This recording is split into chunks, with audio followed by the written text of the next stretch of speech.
Em nome do Pai, e do Filho e do Espírito Santo. Amém. Ave Maria, cheia de graça, o Senhor é convosco. Bendita sois vós entre as mulheres, e bendito é o fruto do vosso ventre, Jesus. Santa Maria, Mãe de Deus, rogai por nós, pecadores, agora e na hora de nossa morte. Amém. Santa Rita de Cássia, rogai por nós. Em nome do Pai, e do Filho e do Espírito Santo. Amém. Meus irmãos, depois de algum tempo fora, eu venho aqui gravar este vídeo para apresentar um testemunho, né? O meu testemunho, porque nesse canal vocês já viram aí, teve alguns vídeos, teve algumas coisas, mas na verdade não teve meu testemunho completo, né? Desde o início até o fim dessa caminhada que veio do protestantismo, né, a Igreja Católica. E agora eu venho apresentar para vocês este testemunho com a graça de Deus, em momento oportuno, né? Eu acho que precisa ter este amadurecimento, essa questão de você ter o momento certo para você apresentar aquele testemunho. E, meus irmãos, eu vou começar desde o início, espero que vocês continuem. Eu sei que tem vários testemunhos, né, de várias pessoas. Hoje, graças a Deus, tem acontecido muito essa questão de ir do protestantismo para a Igreja Católica, mas existem algumas particularidades, né, inerentes a cada conversão. Então, vou começar contando aqui, né, um pouco da minha infância, da minha criação, como é que foi essa questão da igreja, como é que foi essa mudança, né?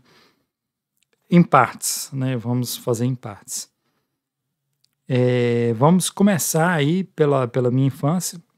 Eu nasci, né, num lar protestante.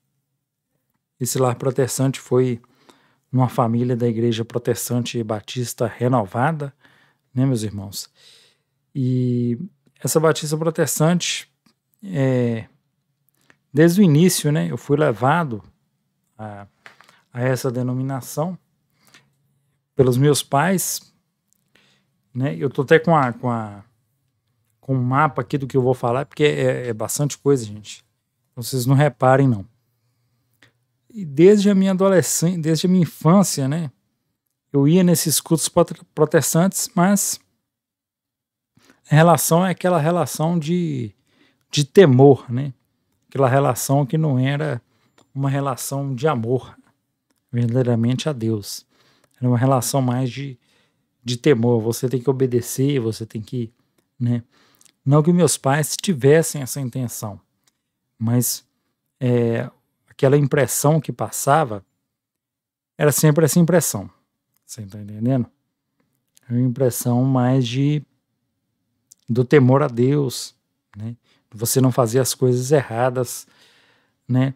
Você fazer as coisas certas. Então, eu lembro que desde a minha infância e adolescência eu sempre tive um interesse em conhecer mais a questão da teologia, conhecer mais a fé, né? Aquilo que motiva, né? Por que nós somos o que somos?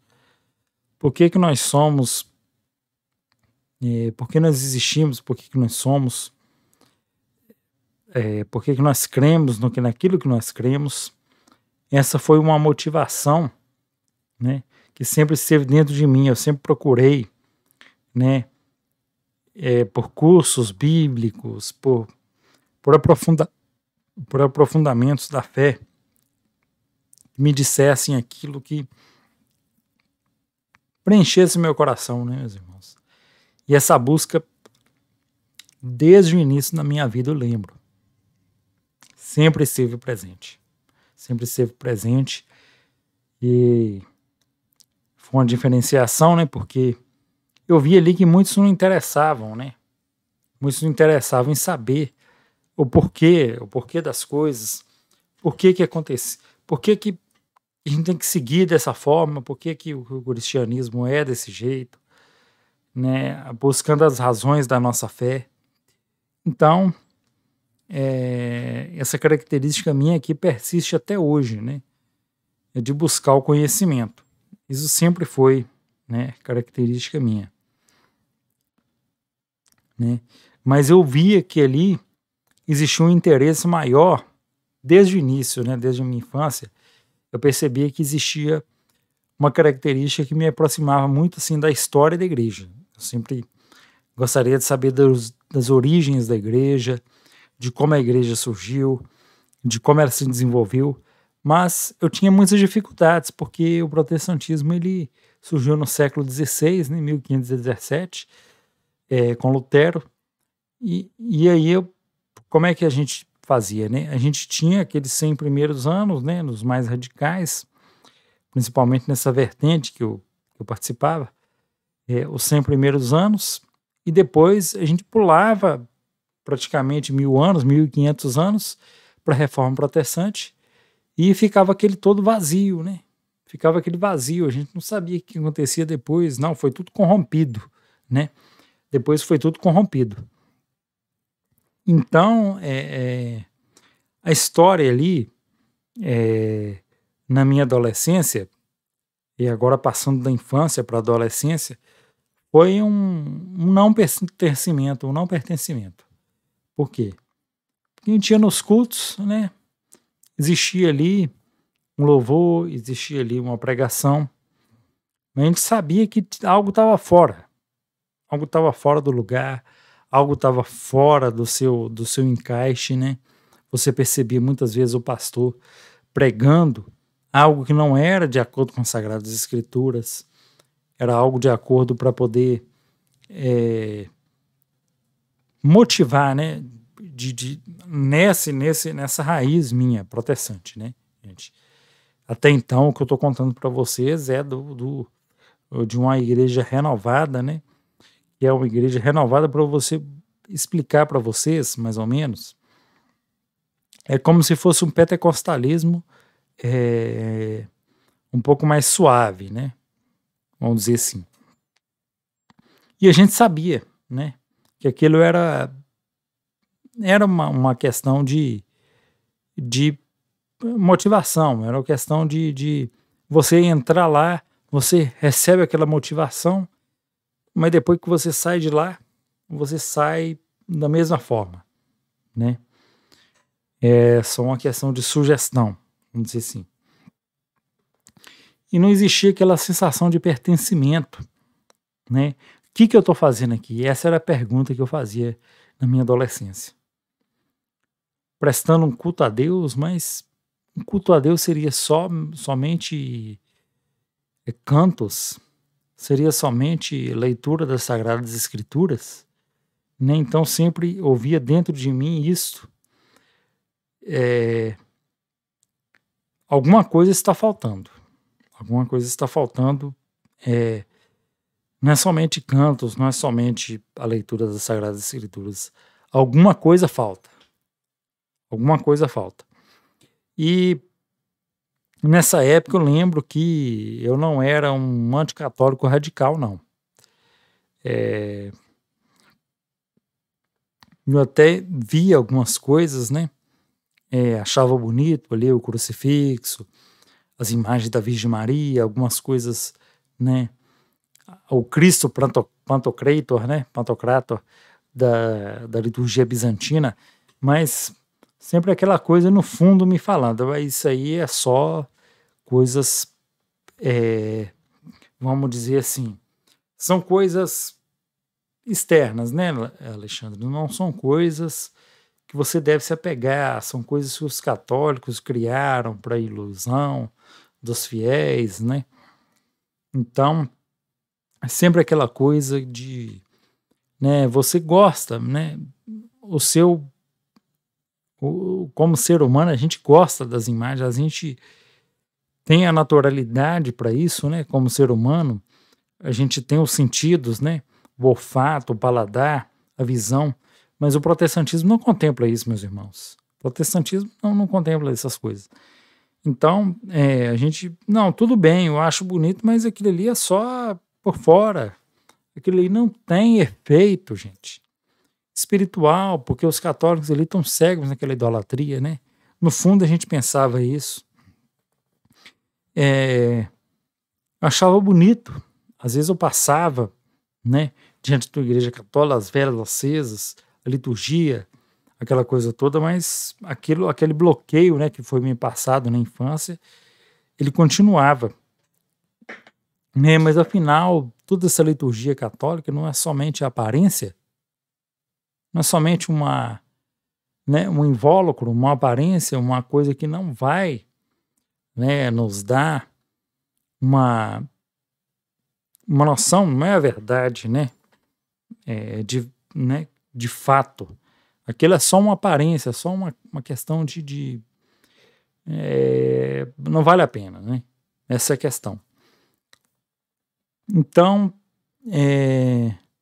a infância, um pouco da adolescência e a juventude, né, entrando no trabalho, né?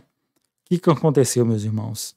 Nesse primeiro trabalho que eu consegui e que eu entrei, eu tive a influência de colegas, né, da base calvinista, né?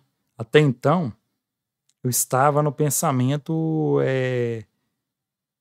batista normal, né? Eu fui criado naquela crença, estava ali, né?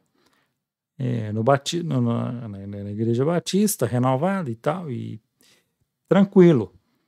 Mas, por influência de colegas, né, que me falavam do calvinismo por João Calvino, né, todo mundo sabe que o João Calvino surgiu depois de Lutero, né, com a igreja presbiteriana. Então, e ali começou o meu questionamento. Qual que é a igreja que se aproximava mais das Sagradas Escrituras, né? Porque o protestante ele tem como base somente as Sagradas Escrituras. Ele não tem como base tradição apostólica, que depois a gente vai ver, né? Ele tem como base somente as Sagradas Escrituras. Então, o meu questionamento foi esse. Qual a igreja que mais se aproxima das Escrituras? E neste questionamento, né, eu fui perceber que a Igreja Católica ela se corrompeu, né? Eu já tinha esse pensamento, mas esse pensamento foi mais esclarecido, vamos dizer assim, nesse momento, porque os presbiterianos são muito anticatólicos, né? Os presbiterianos tradicionais, né, meus irmãos? Eles são muito anticatólicos e nessa questão, o que acontece? Nessa narrativa, eu fui entrando nessa narrativa de que a Igreja Católica, até o ano mais ou menos 100, 200, 300, e ali com Constantino, né? A Igreja se corrompeu. E no ano 1517 levantou-se um homem de Deus, Martinho Lutero, para denunciar tudo aquilo que estava errado na Igreja. E aí surgiu a Reforma Protestante. E as igrejas saídas dessa reforma que estariam mais próximas da Sagrada Escritura, mais próximas da Bíblia, e mais próximas, né, da verdade. Então, eu aderi, né, naquele momento da minha juventude, aos meus 20 e poucos anos, né, hoje eu tenho mais de 30, aquela teoria, né, por influência, e fiz alguns estudos, né, não tinha conhecimento da Igreja Católica, e fui, né, e eu falo assim, é para essa que eu tenho que ir, é para essa igreja que eu tenho que ir, porque ela se aproxima mais das Escrituras. Então, começou a minha caminhada na igreja presbiteriana, que foi uma caminhada curta, mas foi uma caminhada marcada por alguns episódios, dos quais eu vou contar um primeiro, né, meus irmãos, e que talvez eu não tenha contado publicamente essa história. Eu entrando na igreja presbiteriana, né, existe todo um processo de catecumenato, de você conhecer a doutrina daquela igreja para você participar plenamente dela. Eu entrando na igreja presbiteriana, lá tem um pastor e tem os presbíteros, né? Eles não têm bispos, né? Contrariamente àquilo ao que historicamente a gente tem de bispos, porque a gente sabe, né? Que desde Santo Inácio de Antioquia, no ano 107, já temos a hierarquia da igreja, né? Papa, bispo, o bispo de Roma, temos os bispos, os demais bispos das outras dioceses, temos os presbíteros, mas lá, né? A gente tem somente os presbíteros, né? Presbíteros em aspas, né, meus irmãos? Porque na sucessão apostólica eles não têm nenhum valor, né? A gente sabe disso. É duro falar, mas é a verdade. Não tem pastor, não tem nada. Só tem aparências. Mas então, um desses presbíteros, né, chegou a mim e me disse o seguinte: ó, Alexandre, você está passando para a igreja presbiteriana. Será que você orou a Deus? Você procurou uma direção para saber se você está indo para o local certo, o local que seria a vontade de Deus, você está indo, né? E eu ali respondi de uma forma assim, um pouco superficial, né? Porque na verdade eu estava ali no meio dos estudos, né? Ainda não tinha aquela profundidade, né, teológica. Não, estou buscando a verdade e tal. Mas aí, meus irmãos, depois de algum tempo, eu fui perceber que a fala desse presbítero, né, que me disse isso, é uma fala sem convicção. Uma fala de uma pessoa, meus irmãos, que não tem convicção de onde está. Uma fala de uma pessoa relativista. Por quê? Porque se ele tivesse convicção de onde ele estava, que a igreja de onde ele está é a igreja de nosso Senhor Jesus Cristo, ele tinha me falado: você tem que vir para cá. Porque essa é a igreja que Jesus fundou, ou essa é a igreja que a vontade de Deus quer que você esteja aqui. Nós estamos com a verdade, Jesus Cristo deu, né, a verdade para nós, mas ele não tem essa convicção. Você está entendendo, meus irmãos? Então daí eu já vi, né, depois de alguns anos, talvez no mesmo momento eu não tinha percebido isso, mas com discernimento, né, Deus vai dando discernimento a gente vai percebendo que aquela palavra não foi uma palavra de uma pessoa que tenha convicção. Foi uma palavra de uma pessoa que, apesar de talvez não ter o discernimento correto, talvez não ter a clareza do que falou, na verdade foi uma fala relativista. Quer dizer, você pode estar aqui na presbiteriana, que defende o batismo infantil, mas você pode estar lá na batista, que na verdade condena a mesma coisa. Você pode estar na Assembleia de Deus, que fala de determinada coisa, mas você pode estar aqui nessa igreja. Quer dizer, à la carte, um evangelho à la carte, na qual você escolhe e na qual Deus vai colocar você naquela que você acha que está. Não. Na verdade, Deus vai colocar você no caminho da verdade. Isso que ele não entendia, né, meus irmãos? Infelizmente, isso foi um episódio marcante, né, na minha vida. Não no momento que aconteceu, não. Mas logo após eu percebi isso.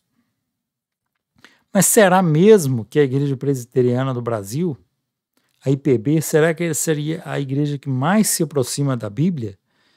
E a gente vai fazendo uns questionamentos. Eu passei pouco tempo lá, né? Fiz a profissão de fé, fiz todas aquelas coisas, né? Eles chamam de catecúmeno, né? Quase como se fosse na igreja católica, né? Passei pouco tempo na denominação, 1 ano e pouco, né? E já de cara, meus irmãos, eu já vi que ali não era o meu local.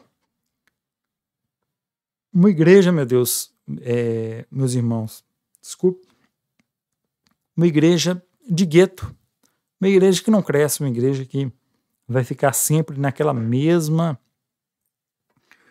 mesmo jeito, porque é uma igreja, talvez eu vou falar uma palavra um pouco forte, uma igreja morta, né, meus irmãos? A igreja presbiteriana do Brasil hoje é uma igreja morta. Por quê? Se você for olhar o protestantismo hoje, né, a maioria das denominações protestantes são de maioria pentecostal, né? Não que o número fale alguma coisa, mas é uma igreja de gueto, quer dizer, é uma igreja que tem aquelas famílias, que tem aquelas coisas e que ela fica ali, né, sempre naquela coisa, naquele mesmo ritmo, né? E de vez em quando entra um ou entra outro, né? Mas uma igreja realmente, meus irmãos, que eu, na minha visão, e às vezes os sentimentos não falam o correto, é pior do que a igreja renovada. Talvez por essa igreja presbiteriana ter nascido na reforma protestante e o anticatolicismo é muito forte, né? E depois eu saí, né? Eu estava no período assim de serviço, de procurar cursos, procurar faculdade, procurar, né, certas coisas que acabaram me afastando, porque não me interessou aquela igreja, né? Principalmente por ser aquela questão de um gueto, de um grupinho, né? De pessoas que, né? De famílias que estavam ali há muitos anos, né? Mas você não se adaptou, Alexandre, nessa igreja socialmente. Tudo bem, mas não, a igreja que não fala, né? Uma igreja que não fala ao coração do homem, né? Uma igreja que principalmente tem a questão da predestinação. Existem muitas coisas lá que precisam ser esclarecidas, mas enfim, vamos passar para o próximo tema, né? E o período fora da religião. Então, depois que eu saí dessa igreja presbiteriana, né, que na verdade não me adaptei bem, mas não foi por isso. Eu sempre digo que quando eu saio de alguma coisa é sempre pela fé, não pela questão social. Quando eu saio de alguma igreja, quando eu saio de alguma crença, é sempre pela questão da fé, meus irmãos. Nunca vou sair mas eu saí porque tem muitos pecados lá, ou porque... Não, eu sempre saio pela questão da fé daquela igreja, da doutrina. Período fora da religião, né? Saí da igreja presbiteriana, fiquei um pouco indiferente à questão religiosa, né? E muitos questionamentos, né? Neste período, muitos questionamentos. Será que um agnóstico poderia ser? Cheguei nesse limiar, né? Uma preocupação com as coisas terrenas, né? Que hoje a gente vê muito, uma preocupação com as coisas terrenas. E no fim das contas, virei um desigrejado, né, meus irmãos? Hoje está muito em moda isso, né? O desigrejamento, né? O desigrejamento. Então, meus irmãos, nessa fase, né, de questionamentos, de indiferença religiosa, quer dizer, tanto faz eu estar numa igreja, ou estar em outra, ou estar em casa, ou estar mesmo... o que importa é fazer o bem. O que importa, meus irmãos, nessa visão agnóstica, nessa visão de indiferentismo religioso, nessa visão dos desigrejados, o que importa é você fazer o bem, o que importa é você ter uma vida, né, Mas quem fez mais o bem do que a Santa Igreja Católica, né?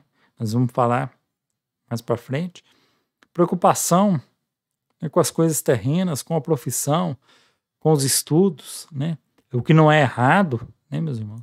Desde que não se abandone a fé, né? E me tornei um desigrejado, né? Quer dizer, sem igreja nenhuma. Mas neste momento, o que aconteceu na minha vida? Neste momento, é o momento que eu falo, Deus fala no silêncio. Deus fala no silêncio. Então, eu tive um momento em que eu saí do emprego, né, por alguns motivos. A faculdade também já tinha praticamente terminado e tinha algumas coisas por fazer ali, mas um momento que eu tive a oportunidade de, na minha vida, naquela correria, né, toda de trabalho, de faculdade, né, quando eu ia na igreja, eu tive um momento de silêncio. E Deus fala no silêncio, meus irmãos. Vocês sabem disso, né? E nessa fala no silêncio eu fui tendo questionamentos, né? Questionamentos sobre essa questão do desigrejado. Conheci também algumas pessoas influentes nesse meio, né? Nesse meio das mídias sociais, principalmente, e comecei a acompanhá-los, mas eu vi que eram como se fossem gurus, né, meus irmãos? Gurus, né, e que você pensa assim, depois que essa pessoa morrer, o que vai ser dessa seita, né? O que vai ser? Porque essa pessoa engloba tudo, às vezes pessoas até com mentes inteligentes, mas que usam essa inteligência para poder propagar um erro, para poder levar as pessoas a uma falta de fé, a uma coisa que é anti-histórica, uma coisa que não tem sentido, meus irmãos. Então, eu comecei a pensar, né, nesses mestres, né? A Bíblia fala mesmo que nos últimos tempos aparecerão mestres que, né, arrebanharão consigo discípulos, né? E essa interpretação pessoal desses mestres, a gente pensa o seguinte: existe muita soberba, existe muito orgulho espiritual, existe muita arrogância, né? E sempre aquilo, né? Não, eu sei, eu não preciso de nada, eu não preciso de igreja. Igreja para quê? Para que igreja se eu posso pegar a Bíblia e interpretá-la por minha conta? Para que eu vou precisar de padre, de pastor, eu posso interpretar as Sagradas Escrituras, né? Eu posso fazer o bem. O Evangelho é isso, não está lá na carta de Tiago, que a religião verdadeira é aquela que cuida dos órfãos, das viúvas, né? E aquilo vai seduzindo de certa forma, mas que não preenche, que não responde às perguntas que a gente tem, né, meus irmãos? Não responde verdadeiramente às perguntas mais íntimas do ser humano. E é contra a história, é contra a essência, aquilo que está no ser, né, do ser humano. Porque nunca foi assim, nunca será, né, meus irmãos? E nesse período de silêncio, eu fui começar a refletir e me deparei com alguns conteúdos católicos, né? Um episódio muito marcante. Eu comecei a ver algumas pregações, Padre Paulo Ricardo, né, como sempre. Aí vocês já devem ter ouvido diversos testemunhos, Padre Paulo Ricardo. E em uma das suas pregações, se eu não me engano, na Canção Nova, foi decisivo. Ele me disse o seguinte: eu estava ali procurando, né? E nada daquilo me preencheu. Nada daquilo, nem desigrejados, nem... não, você não precisa de igreja nenhuma, você não precisa de nada. Aquilo nada me preencheu. Eu sabia que aquilo estava faltando alguma coisa, Não é possível que seja só isso, que seja uma pessoa que vai definir, né, o cristianismo, que são pessoas, né, diversas. Não é possível, gente, que agora vai se reinventar a roda, que uma pessoa agora no século XX descobriu tudo. Descobriu que a Igreja Católica estava errada, descobriu que o protestantismo estava errado, e ele agora é o mestre, né? Basta pensar um pouco, gente. Basta pensar um pouco. Coloca a cabeça de vocês para pensarem. Porque essas pessoas que se dizem desigrejadas, que se dizem coisas, são só decepções. São só pessoas que saíram das organizações religiosas, claro, por escândalos, por decepções pessoais, mas essa não é a verdade, meus irmãos. A verdade é uma só. E a verdade eu fui encontrar na Santa Igreja. E nessa pregação do Padre Paulo, o que aconteceu, meus irmãos? Parece que foi para mim. Eu estava escutando essa pregação. No YouTube da Canção Nova, e ele falou assim: você já tentou de tudo. Já tentou de tudo, meu irmão. Já tentou de várias formas. Por que você não tenta agora a forma dos santos? A forma que os santos tentaram, a forma que os santos viveram. Tenta da forma da Igreja Católica, porque tenta da forma que a Igreja Católica ensina. Você já tentou de outro jeito, não deu certo. Não deu certo. Você tem que tentar da forma que a Igreja está ensinando, da forma que os santos seguiram. E aquilo tocou profundamente meu interior, meus irmãos. Tocou profundamente meu coração. E a partir daquele dia, eu falei, realmente, tudo que eu tentei até agora não me satisfez. Tudo que eu tentei até agora não deu certo. Foi só decepção, não me preencheu, não foi aquilo que satisfez o meu coração, não foi aquilo que realmente o caminho de Deus para mim, né? E aí, junto disso, eu estava ouvindo as pregações do Padre José Augusto, da mesma Canção Nova. O Padre José Augusto é da Canção Nova, mas parece mais um padre tradicional, pela firmeza das suas pregações, né? Me dizendo ali, né, que a gente precisa largar o pecado mortal, a gente precisa estar em comunhão, estar em estado de graça, né? E aquilo eu fui ouvindo cada dia mais, a cada dia, né? E isso foi me abrindo o entendimento. Nisso eu conheci o site, né, do Padre Paulo Ricardo, assinei o site, fui conhecendo ali um pouco, né, bem resumido a história da igreja, né? E aí eu fui, num certo momento eu falei, eu tenho que, né, se eu estou estudando a Igreja Católica, eu vou dar uma chance, vou me abrir, vamos conhecer. Eu já conhecia a Igreja Protestante, já conhecia as acusações que o protestantismo fazia à Santa Igreja Católica, vamos conhecer agora o outro lado, né?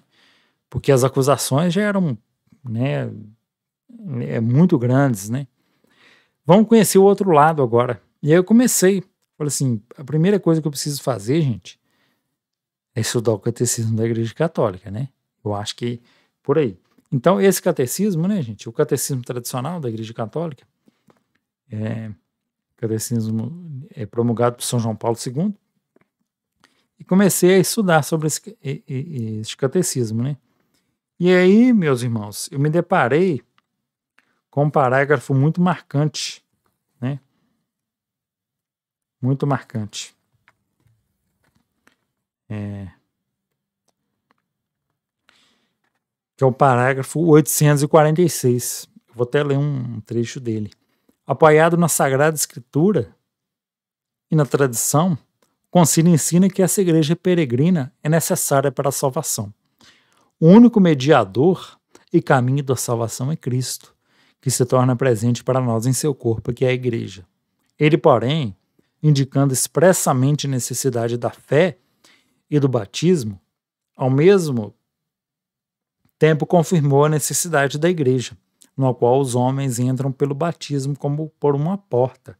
Por isso, não podem se salvar aqueles que, sabendo que a Igreja Católica foi fundada por Deus por meio de Jesus Cristo como instituição necessária, apesar disso não quiseram nela entrar ou nela perseverar.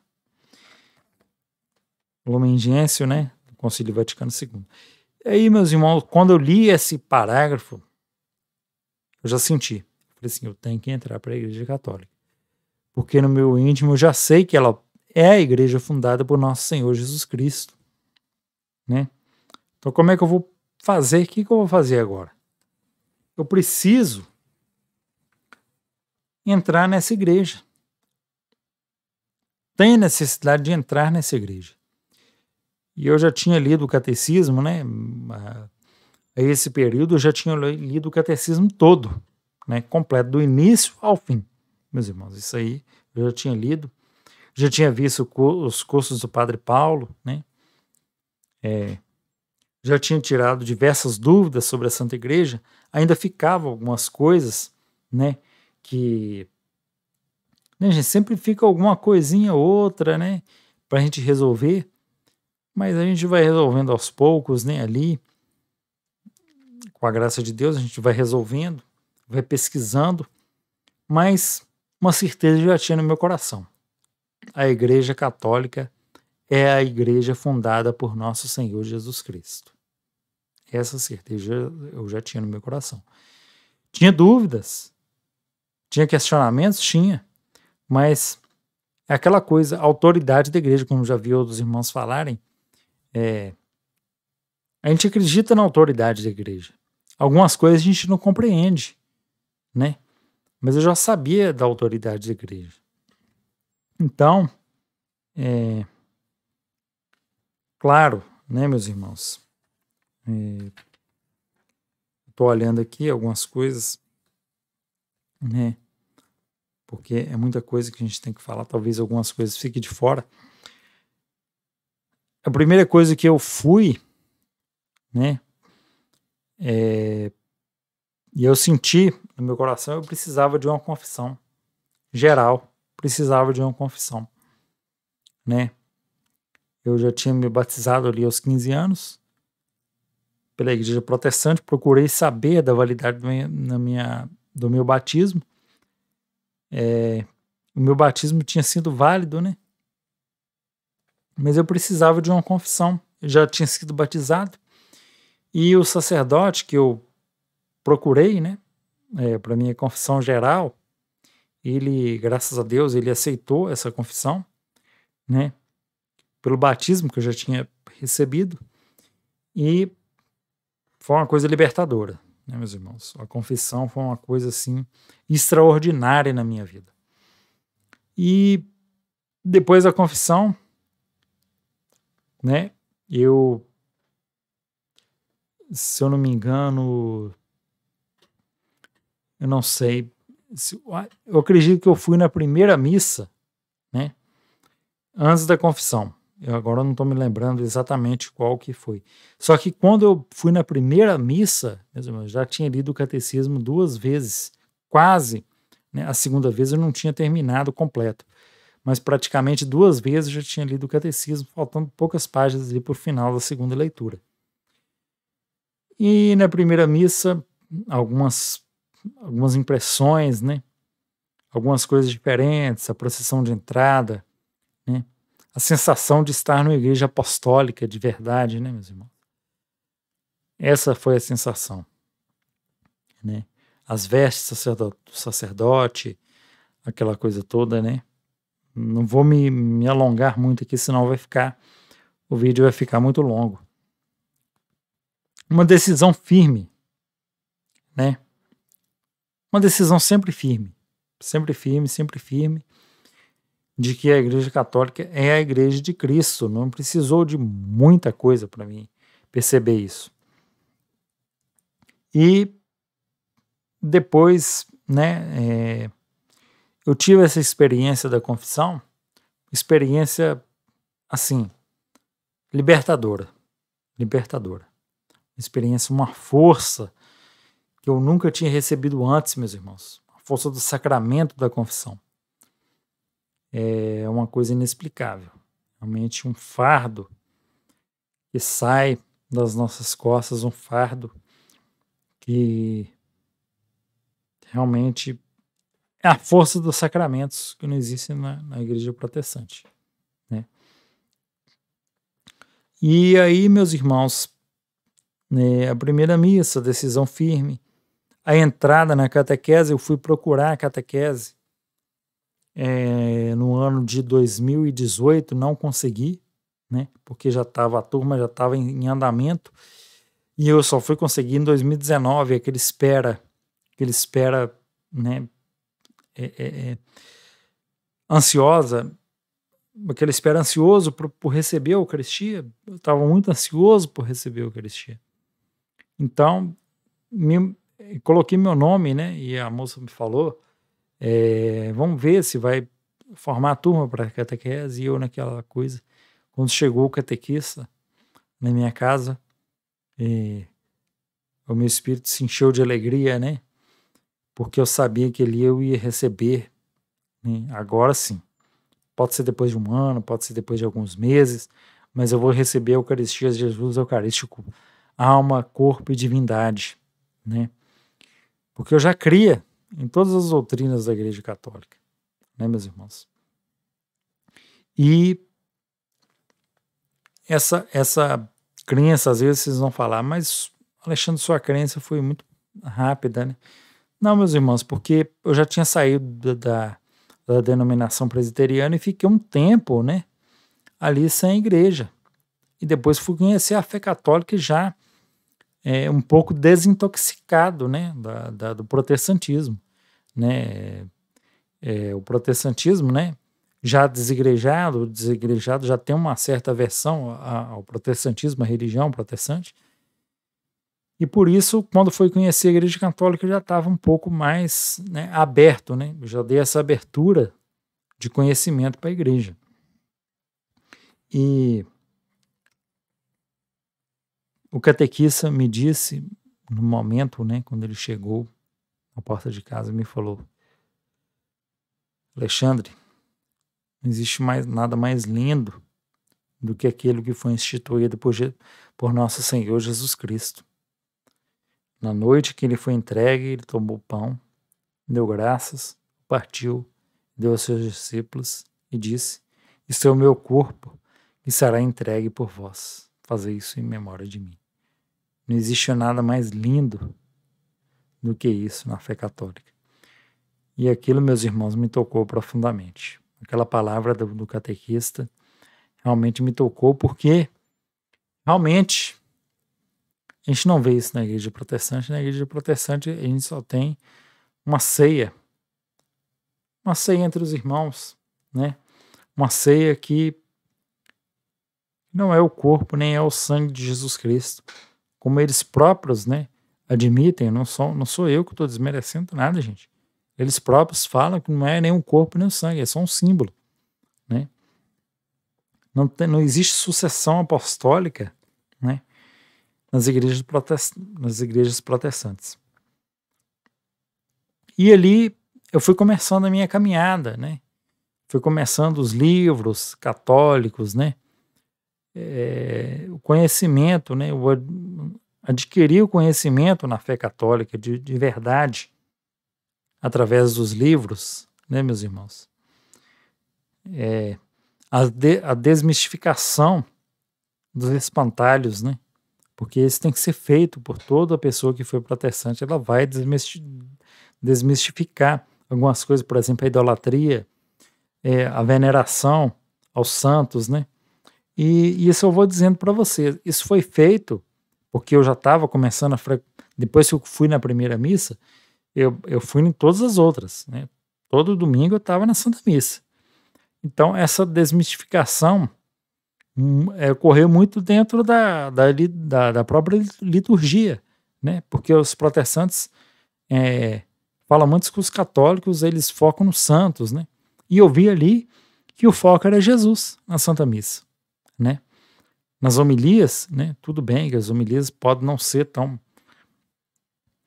perfeitas, né, existem homilias, né, igual do Padre Paulo, do Andair, né, Dom José Francisco Falcão, mas mesmo aquelas que, né, a gente não tinha muito, mas sempre falava de Jesus, do Evangelho, né, não era aquela coisa, não tinha nada a ver com idolatria de santos, não tinha nada a ver com aquilo que o protestantismo havia me ensinado. Então aquilo já foi desmistificando ali na prática da fé católica, aquilo já foi se esvaindo, foi caindo por terra, né? Não se sustenta aquilo que o protestantismo diz da Igreja Católica, porque eles não conhecem de fato, né, meus irmãos? Eles não conhecem o dia a dia da fé católica. E aquilo na liturgia dominical já foi se desmistificando, porque na liturgia dominical o foco é Nosso Senhor Jesus Cristo. A própria oração eucarística, né? As orações eucarísticas, todas focadas em Cristo, né? E existe uma lembrança dos santos, mas essa lembrança sempre, né? É uma lembrança de exemplo, né? E quando havia festa dos santos, né, meus irmãos? Essa festa dos santos era sempre lembrada, né? Os próprios sacerdotes falavam que eles eram exemplos, né, para a vida da gente. As festas da Virgem Maria, né, dos demais santos, dos padroeiros, era sempre visto como exemplos, como intercessores. Não tem nada a ver com adoração, você ter eles como deuses, não tem nada a ver, né? Não tem nada a ver. Então, eu inclusive participei, né, da padroeira aqui, da paróquia Santa Rita de Cássia, e num testemunho, né, de uma paroquiana, ela sempre falou: pela intercessão de Santa Rita de Cássia eu alcancei essa graça, né? A intercessão, né, de Santa Rita junto a Nosso Senhor, junto a Jesus Cristo. Então sempre teve, o próprio fiel declarava isso. Então aquilo já caiu por terra naquele momento, né? E as indulgências é uma coisa, um assunto muito tocado, dentre outros, né, gente? O protestante, ele tem que ter até um pouco de cara de pau de falar de indulgências, né, para um católico, porque hoje a maioria das igrejas, né, das igrejas, né, das comunidades protestantes, elas pregam um dízimo que, se você não der aquele dízimo para elas, você está no inferno, né? O que não seria mais a consequência lógica desse pensamento, a não ser uma compra de salvação pelo dízimo? Porque se você não entrega o dízimo, você está roubando. Se você está roubando, o ladrão não entra no céu. E as indulgências, muito diferentes, né? Não vou entrar aqui. Só contribuir com as indulgências aquelas pessoas que tinham condições, né? E a gente pode ver isso em outro vídeo, né? Mas realmente uma cara de pau dos protestantes falarem disso, dos católicos, né? A centralidade de Nosso Senhor Jesus Cristo na liturgia é uma coisa muito, muito forte, né, meus irmãos? E isso no Natal, né? Percebi isso no Natal, na Páscoa, né? No Natal, você vê na noite de Natal, gente, as igrejas protestantes todas fechadas e a igreja católica lá aberta, né, para celebrar os santos sacrifícios da missa. Por que isso? Não, mas a igreja protestante tem o dia do pastor, o dia do não sei o quê, o dia da mulher, o dia do filho do pastor, o dia de não sei quem, mas o personagem principal não está lá, que é Nosso Senhor Jesus Cristo, né, meus irmãos? Cadê a Páscoa? É só a ressurreição. Não tem a paixão, aquele ato de amor que Nosso Senhor, né, fez por nós. O maior ato de amor, né, a salvação em Cristo Jesus, que está lá na cruz do Calvário, não se celebra. Eles querem celebrar só a ressurreição, né, sem as implicações da paixão de Cristo, né? E isso implica em muitas outras coisas, meus irmãos, em muitas outras coisas. Mas é um exemplo que eu vou dar para vocês. Está na Vigília Pascal, Os protestantes estão com as igrejas fechadas. Não estão celebrando nada. Só celebram a vitória de Cristo, mas não querem passar pela cruz. Verdade, meus irmãos. Mas, meus irmãos, a superioridade da fé católica em todos os aspectos, meus irmãos, é clara. Não tem discussão. Não tem como você comparar uma coisa com a outra. Isso eu fui percebendo ao longo do tempo. E, de fato, como é que eu vou comparar uma história de uma igreja que tem 2000 anos, meus irmãos? A patrística, Santo Inácio de Antioquia, Santo Irineu de Lyon, São Justino de Roma, todos eles dão testemunho. Santo Inácio de Antioquia, ele já fala da hierarquia da igreja, dos bispos, do nome, Igreja Católica. Onde está o bispo está a Igreja Católica. São Justino já detalha no ano 150 como é que era a celebração da Santa Missa. Santo Irineu de Lyon já combatendo as heresias. O que dizer também de Santo Atanásio, aquele combatente da fé ariana, né? No século IV. A questão de Constantino, uma ignorância terrível. Constantino apenas deu liberdade aos cristãos de culto, né? Então a gente vai vendo que isso tudo vai caindo por terra. Tudo vai caindo por terra. Porque a santidade daqueles santos, daqueles mártires, todos eles eram católicos. Santo Agostinho, católico. Santo Atanásio, católico. São Basílio Magno, católico. Meus irmãos, não tem comparação. O que a Igreja Católica construiu e defendeu a fé. Os protestantes, a maioria deles, acreditam na Santíssima Trindade. Quem que defendeu a Santíssima Trindade foi um católico, foi Santo Atanásio de Alexandria, Santo Hilário de Poitiers, São Basílio Magno. Todos eles católicos, meus irmãos. Papa São Damaso, né? E depois disso, né, realmente, o Império Romano, em 380, foi feito religião oficial do Império Romano, a Igreja Católica, mas isso não tem nada demais, não corrompeu nada. O que foi feito ali foi uma conversão dos povos romanos que seguiam o paganismo, seguiram o cristianismo. Então, é uma mentira deslavada dos protestantes, e isso que o cristianismo corrompeu. Na verdade, as pessoas nem estudam sobre isso, né, meus irmãos? E já começam a emitir opiniões que não tem nada a ver, né? E outro livro aqui, para não deixar esquecer, que foi fundamental na minha conversão, A Legítima Interpretação da Bíblia, de Lúcio Navarro. Esse livro aqui, na época, eu vi ele em PDF, mas ele refuta de forma brilhante essa questão da Bíblia, né, dos versículos bíblicos protestantes, né, e refuta, assim, de forma, recomenda a todos lerem, foi fundamental também. Ele derruba essas argumentações fracas, né, as argumentações muito irrelevantes, né, do protestantismo. Ele derruba tudo, meus irmãos.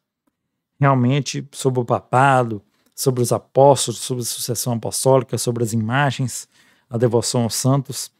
Mas a Igreja Católica é essa igreja que ajudou a construir a civilização ocidental, apesar de que o principal dela, meus irmãos, não é isso. O principal delas, da Igreja Católica, é a salvação das almas.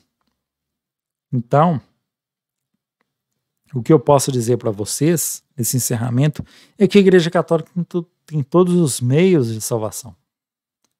Então, para que você vai ficar numa igreja que tem metade dos meios de salvação?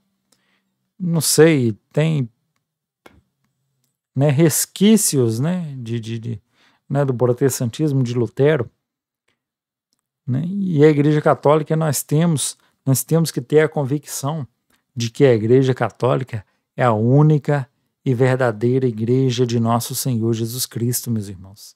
E que lá tem todos os 7 sacramentos. Ninguém é santo fora da Igreja Católica. Ninguém é santo fora da Igreja Católica. E ali eu descobri que os protestantes não têm discernimento espiritual, meus irmãos.